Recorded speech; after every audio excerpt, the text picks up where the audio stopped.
Dalawang araw bago ang pasukan sa Lunes, abala pa rin ang ilang paaralan sa pag-aayos ng mga pasilidad. At yan ang tinutukan ni Von Aquino. Dalawang araw bago ang pagbubukas ng klase, finishing touches na lang ang ginagawa sa Quezon City High School. 1:1 naman daw ang mga upuan para sa 3,100 junior at senior high school students. Pero may ilang sirang upuan. Ang iba wala ng armrest at ang iba naman wala ng sandalan at umuuga pa.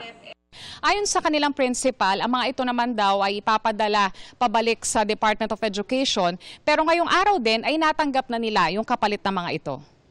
Binigay sa amin para ma-fill in namin yung mga kulang na chairs. Aayusin pa, medyo pagagandahin ng konti para naman safe at maayos naman na gagamitin ng ating mga mag-aaral. Maayos na rin ang mga palikuran at supply ng tubig. Nakapag-misting at fogging na rin daw para maiwasan ang dengue lalo tag-ulan na.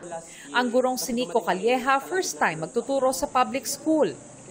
Physically naman po, of course, kailangan kahit napagod kami ngayong Brigada Eskwela sa 5 araw na paglilinis ng classroom is kailangan handa yung aming katawan sa pagharap sa mga mag-aaral. Sa Tinid Kalangkuasan Integrated School sa Kasiguran, Aurora, puspusan pa rin ang paglilinis bago ang pasukan sa Lunes. Sa Iloilo City, di magkamayaw ang mga nagla-last-minute shopping ng school supplies. Pinakamabenta raw ang mga uniforme dahil bagsak presyo na. All set na rin ang mga paaralan.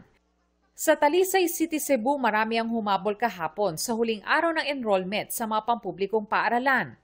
Para sa GMA Integrated News, Von Aquino, nakatutok, 24 oras.